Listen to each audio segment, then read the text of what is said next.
Save the date. Thursday, September 26th is the Fisherman Magazine's fishing show at the Hilton in Melville, Long Island.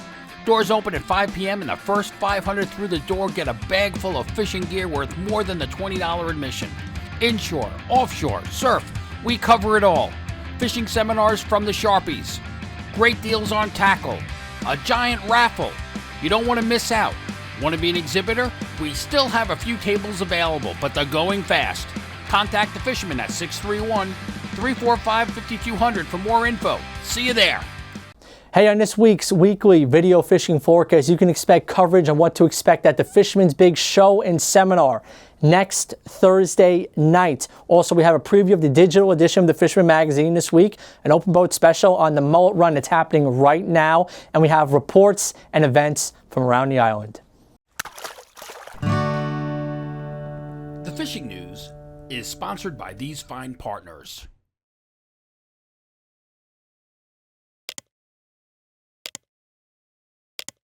Today's date is September 19th, and we are 1 week away from the big Fisherman Show next week at the Huntington Hilton. We're here at Bob's Bait and Tackle. We're in Amityville. Bob is going to be at the show. He has a great selection of stuff, all handmade, hand-tied rigs. He's going to be there. You got to check out his booth. But first, we're going to go into some of the seminar speakers that you can expect at the show. In the Savoy room, that's the bigger room with the big stage. At 5:15, we're going to start off with Bill Wetzel. Right time, right wind, right spot. If you've surf fished, you got to know who Bill Wetzel is. Then at 6:30, it's going to be me, Crazy Alberto, and Dave Anderson. We're going to talk fall stripers on a round table, and Jim Hutchinson is going to be moderating that talk. Then at 8:30, you all know who John Skinner is as well. He's a surf legend. He's been all over the beaches. He's a boat fisherman as well and an author. He's going to be doing a seminar on reading the beach. Can't miss those. Then in the Banffy room, starting at 5:15, Jenni Ackerman with the Fisherman. She's going to be going over first alarm stripers. She's a media coordinator for the Fisherman Magazine. 6:30, Captain John Paduano. He's going to talk about becoming a better snap jigger. One of my favorite techniques. I highly recommend that you attend this seminar. Then Jeff Lawrence, he does the West End report for the Fisherman Magazine. He is going to be going over slow pitch jigging. Moving on to the Belmont room at 5:30 p.m., Captain John Ragusa, electronics and boat and motor editor of the Fisherman Magazine. He's going to do a seminar on offshore fishing. And to round out the night, we have Pete Ucheg from Comanche Surfcasting talking travel surfcasting at 6:45. And on top of all that great stuff, we have free goodie bags to the first 600 attendees that come through the door for the night. First 200 are going to receive some stuff from Missouri, Al Gags, Fish Bites, and Mustad. Second 200 going to get some stuff from Spro, Gulp, Tin Man Lures, Mustad. And then the next 200 after that are going to get stuff from Tsunami, Owner Hooks, a gift card to Nautical School, and some more stuff from Mustad. The value of these goodie bags alone is worth more than the entry. We hope to see you there. Come visit the vendors. Again, Bob's Bait and Tackle is going to be there along with hundreds of others as well. You have to be there. It's a great night. The Tovay Boat Show is back October 4th through the 6th. Long Island boat dealers will be there with big savings on existing inventory and 2024 models. From fishing boats to personal watercraft, this show has it all. Free parking and fun for the whole family. Visit NewYorkBoatShows.com. The latest digital edition of the Fisherman Magazine is out right now. And to start off with our SurfCon, we have the Sand Eel menu. That one's by Tony Durso. Sand eels, they show up on the beach in the fall. You want to get a jump start on this one by reading that one. On the offshore column, we have when to drop and when to stop. Offshore fishing is hot. I recommend that one as well. And on the inshore column, we have Tune a Jig. That is a column all about tuning those diamond jigs to make them most efficient for your diamond jig fishing. We have another open boat episode this week for you guys with Jenni Ackerman from The Fisherman. She's going to be going over the mullet run. It's taking place right now. She's going to tell us all about it and what she's experiencing. Jenni, what do you got for us?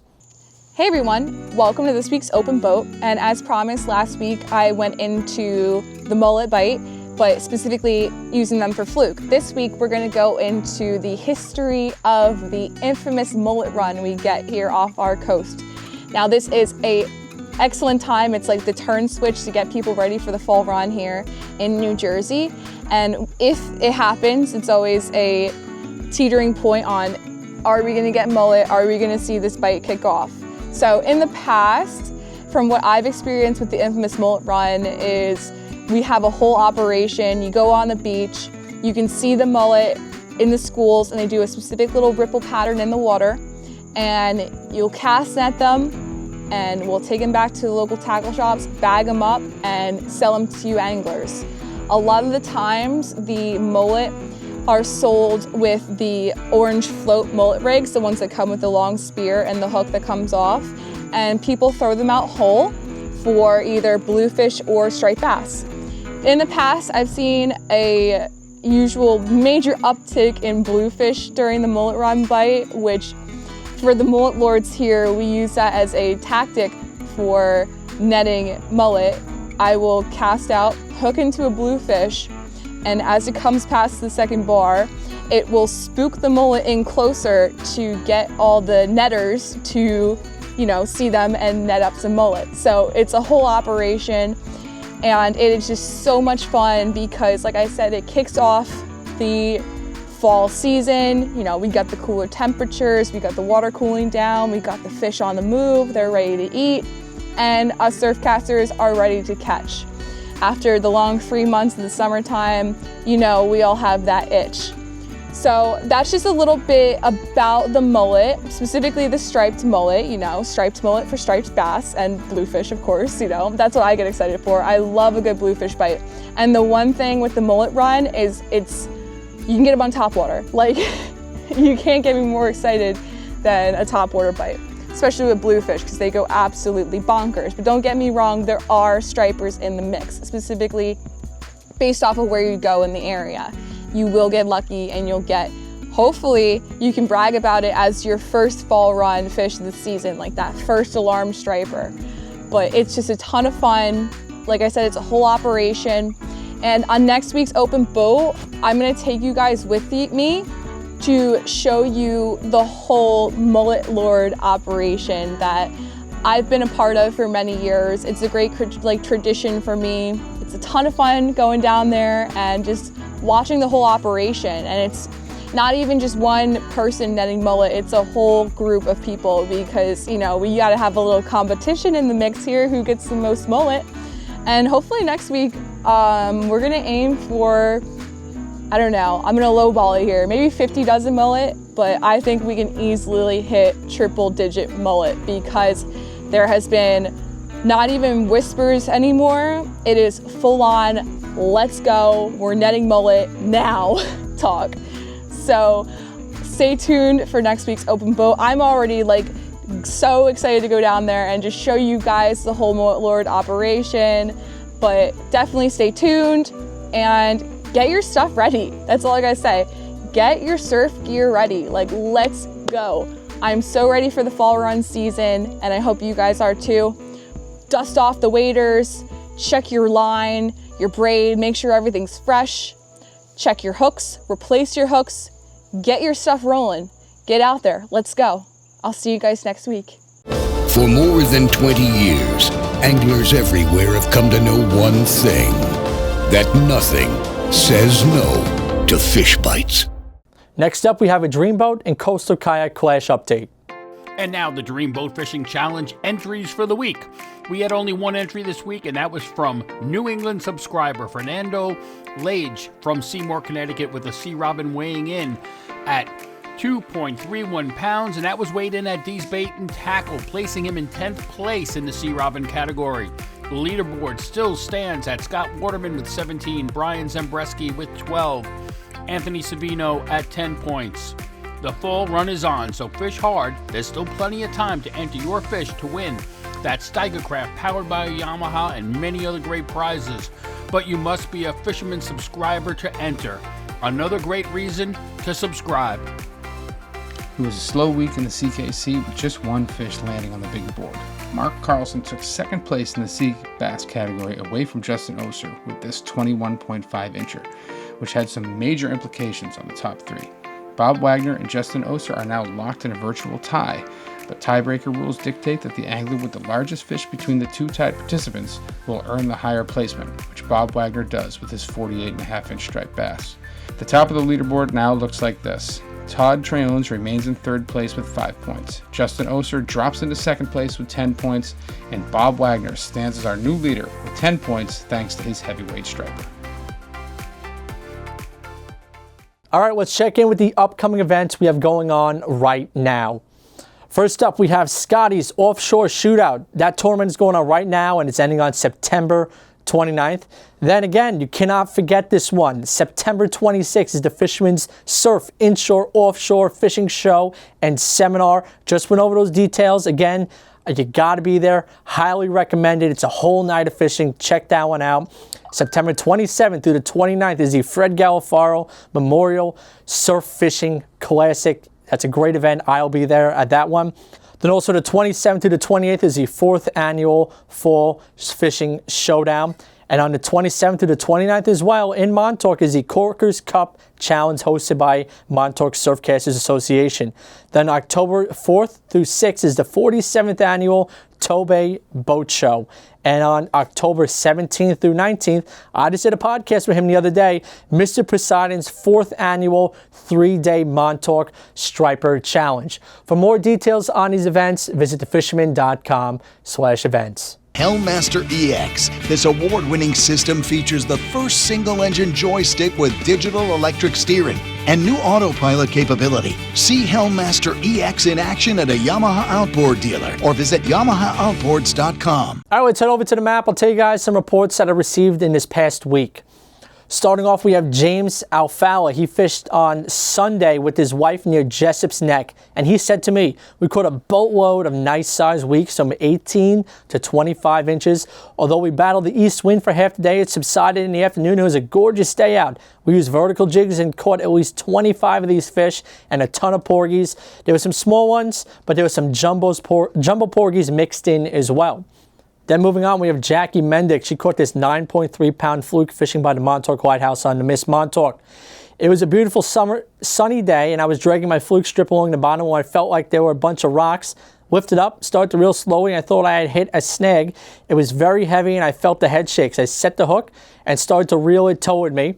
When the fish came to the surface and Captain Jimmy went to the net, my fish completely dodged the net, but luckily she was hooked good and I was able to spin the fish around right into the net. I couldn't believe how big this fish was, and it was my biggest fluke yet. She took the pool that day. Going back to the west end, Peter caught this 40-inch cobia in Jamaica Bay near the Marine Parkway Bridge from a kayak on a gulp grub in the 6-inch style. Those cobia are still around, and Peter just proved it. Frank Folick, he had a high-low setup by Frank at Chasing Tails. He said the rig works wonders using gulp and spearing. Both of these fish were caught in front of the Kismet Light in deeper water in the first of the outgoing tide. My father and I caught 10 shorts and a mix of sea bass and blowfish. Then Stephen Crumlich, he caught this bluefin tuna. That bite's still going on too, south of Shinnecock. Peter Frasina, he caught a 68-inch bluefin tuna on his 10K Saragossa fishing in the near-shore grounds. He said it took us 2 hours to get this beaut to the boat. Now let's check in with Captain Timothy O'Rourke from Montauk. Tim. Thank you, Matt. Well, good morning, everybody. It's Thursday, time for another report. As you can see, I'm down on the beach. We got some weather rolling in, so the surf casting, anybody who surf casts should get ready. It's going to be that typical northeast wind, which really at this time of year promotes some good bass fishing. Speaking of which, we're starting to see some bass on the beach out in Montauk, some small bass, and there's definitely some bluefish in the coves. So hopefully that improves as this weather system goes on. On the outside, on the water, the ebb tide is still doing really well on their monster night striped bass fishing.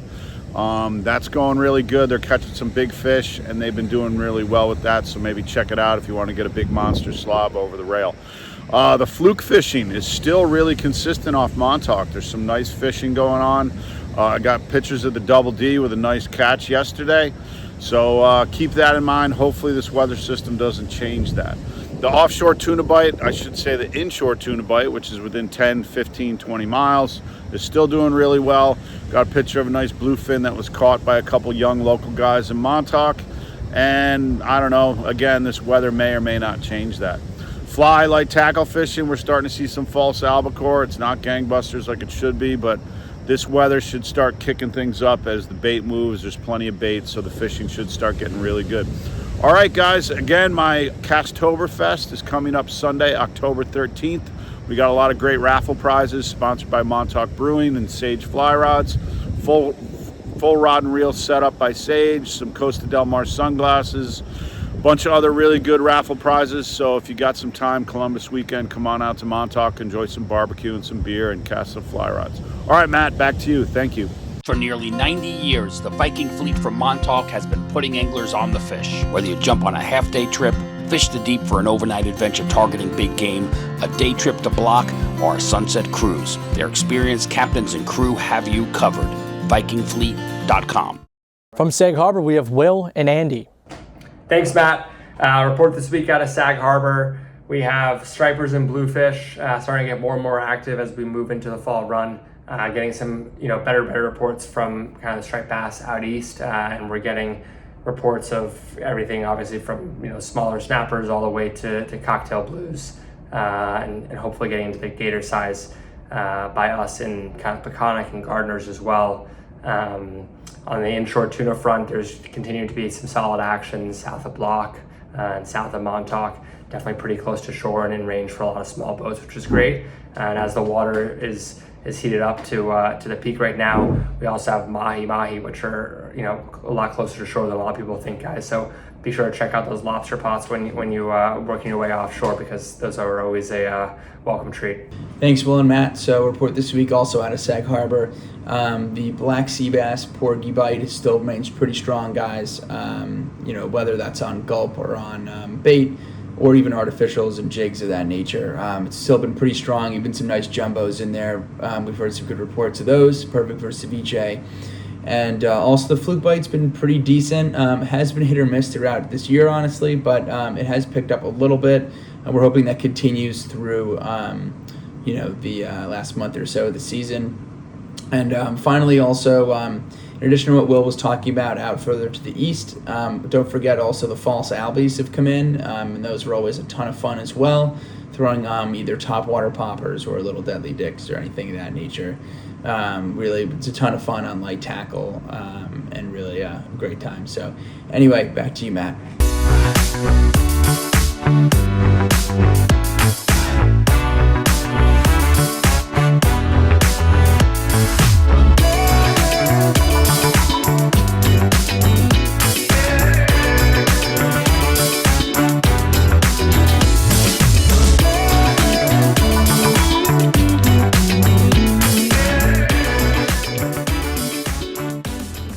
From Shinnecock, we check in with Mike Dean. Thanks, Matt. Hey, everyone. Kind of tough fishing this past since Sunday with this east wind that's going to go kind of like northeast and get stronger in the coming days and through the weekend, which could very well push some fish in, mostly to the inlets. It's kind of what happened last September. So it's going to be interesting to see what happens, by like Monday of, who got into some fish. What I'm doing for, I'm kind of prepping for the fall run in addition to just getting organized, is try to swap out as many rear trebles with a single hook on my plugs. I know it affects the action on like SP minnows and mag darters, but when it's possible I do that. It's just going to make life a lot easier for landing the fish, and it's going to be better for the fish and that release mortality that everyone is trying to continually decrease if you're fishing by a boat, using circle hooks on when fishing with bait and taking a little extra time to revive those big fish. If you are fishing this weekend, obviously be pretty careful out there on the jetties. The surf's going to be up. It's going to be some big waves, so definitely corkers, wader belt. If you can avoid wearing waders while fishing on a jetty, it's not really that cold. So if that's possible, do that, and let us know how you do. Next week, some excitement on Thursday at the Huntington Hilton, the annual Fisherman show. While it's been mostly focused on surf casting and still will have a big focus on surf casting, there's also going to be offshore and boating kind of focus with some of our seminars. A lot of great speakers, lots of vendors, giveaways, raffles, the whole bit. Very excited. It's one of my favorite shows of the year. So hope to see you over there. And get excited. Fall run is coming. Some big bass ahead. Back to you, Matt. From the Fire Island area in Great South Bay, Captain Al Lorenzetti. Hey, Matt. Fire Island report. Fishing has been excellent. However, we got a bad stretch of weather coming up, so 4 or 5 days we're going to have to outlast it. And then once that clears out, I've got a feeling we're going to see the first striped bass around Fire Island. Fishing is still good. Fluke is open for another month almost. Weakfish are on the prowl. They're ganging up, you know, in their all normal spots. So bottom fishing is terrific. Crabs, snappers, you name it. Fishing's great. We just got to get through the stretch of weather, and I'm sure we're going to all have a great time, catch a bunch of fish. That's it, Matt. We'll talk to you next week. With our fly and freshwater, as well as some saltwater reports, Paul McCain from River Bay Outfitters. Hello, Matt. This is Paul from River Bay Outfitters, and we're on the Blackfoot in Montana. We ran a trip. I have 7 other anglers. Great time. We're catching a lot of fish. Now, and we're out here with today. I'm on the Blackfoot where you're doing dry flies, and I'm with our guide Hunter, and of course Eric is my friend is here, and we're doing pretty good. It's been really good fishing as far as we're catching dry flies, but it hasn't been easy. It's been a record low water year. Now, as far as fishing on Long Island, Bluefish Joe called in and he told me the Connecticut is on fire. All right, but what's good is all those saltwater guys that fish the Connecticut, when they can't go saltwater fishing, they're out fishing for saltwater. And why? Because we're getting into the fall run. Stripers are starting to get more active. Bluefish, bonita, albacore. The amount of bunker we have is incredible, incredible. So I'm saying, if you can, come out to Montana. You'll never regret it. Call me and I'll set it up for you. It's a terrific time. Blackfoot River Outfitters has the best guides. So until next week, tie lines, everybody. From the Western Sound, we have Nuno Decosta at Tyalure Tackle up in Rye. Hey guys, thanks for having us. Nuno here from Tyalure in the Western Long Island Sound.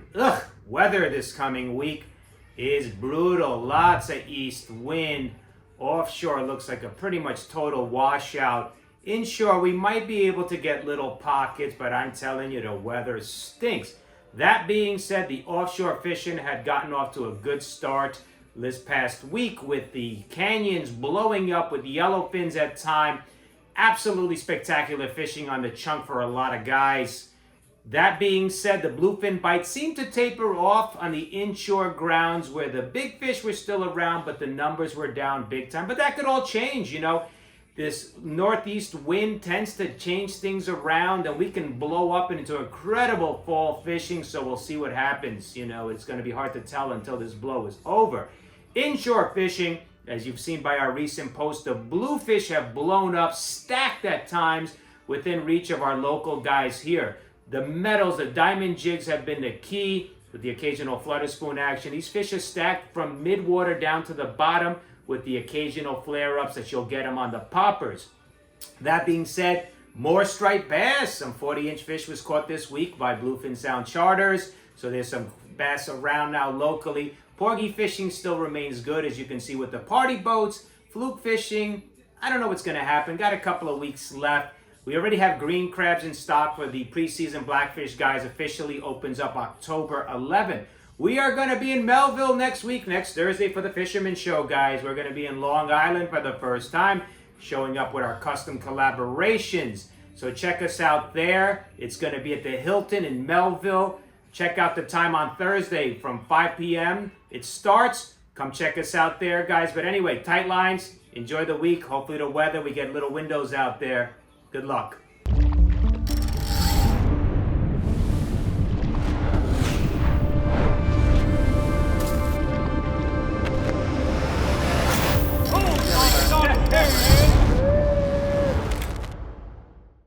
From Huntington, Captain Gaige. Thanks, Matt. What's up, everybody? Captain Gaige here reporting to you from Huntington Harbor, where I fish 7 days a week for SandCityCharter.com. Check out the website, and thank you to all the Facebook admins in the groups that I follow. I appreciate you guys. Help me share the Bay Rats and Buoys podcast trailer. Got over 9,000 views in just 3 days, so I'm sure that's going to hit the 10K mark. And the YouTube channel is growing organically, so let's keep that up. If you guys want to see the podcast, the videos, the pictures, the daily blogs, the weekly reports, all that stuff's at SandCityCharter.com. You can get it all there. It's updated daily. This week, fishing was insane. Friday, we got out there. We were looking for the false albacore and the Spanish mackerel. We did manage to get into the Spanish mackerel, as you'll see here in the video, and the bluefish were blowing up all day. It was nonstop action on the cocktail blues, and then we switched over. We went for some black sea bass, and you'll see here in the video, it was pretty incredible.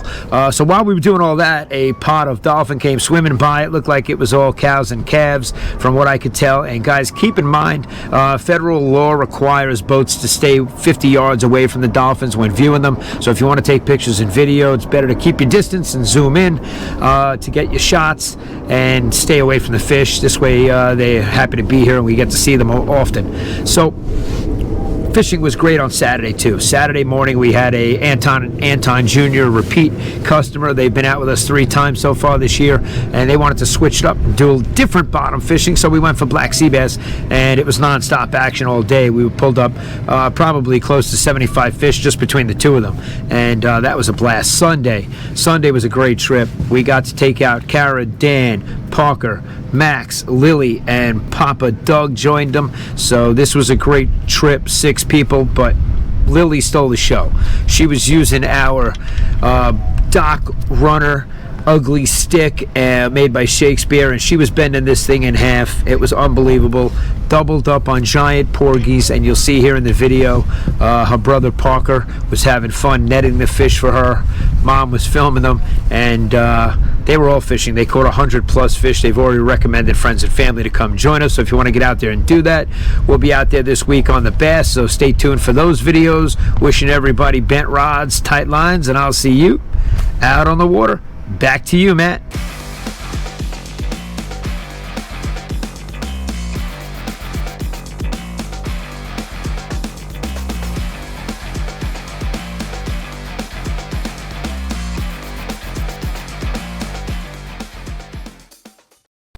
Raul Ortiz, the urban angler, has a report from the city. Fishing continues to be good around the city, Long Island Sound, and South Shore beaches of Long Island. Water temps feel a little cooler than normal, and fish are here right on time. Last year and the last few years previously, I've run into fish around this time, and they're on schedule, well, in my book. But besides that, guys, get out there.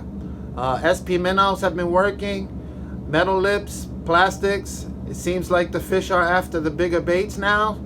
I hit the ocean up the other day. It was lock and load, man, with all the schoolies you wanted, with your occasional overslot fish. The further east you go, the better the fishing, the bigger the fish. Besides that, that's all I got. Want to give a quick shout out to Frankie, my buddy Brandon, and Joe. Thank you guys for the photos. Keep it up, guys, and to everyone else, get out there. It's time. It's time to be out on the water. Anyway, tight lines, and back to you, man. Remember to like our video, subscribe to our YouTube channel, and tap on the bell to be notified instantly when we do post a new video on YouTube. And please remember to support our correspondents by visiting the websites as well as their social media pages. Don't forget this video is available as a podcast on Google Music. Search for the Fisherman Magazine podcast and subscribe so you can listen to this broadcast along with our other content. Hey, fishing is great right now. There's a ton of bait in the bays. There's a ton of fish out there. The fluke bite has been awesome. There's some stripers starting to show up again. You have a lot of weak fish in the peconics. Don't forget about that either. And if you can get out front, there's a lot of tuna around also. And most importantly, keep in mind, 1 week from today is our big show at the Huntington Hilton. It's September 26th from 5 to 10 p.m. You cannot miss this event. We're all going to be there. It's a great night talking fishing and learning about fishing. We'll see you then.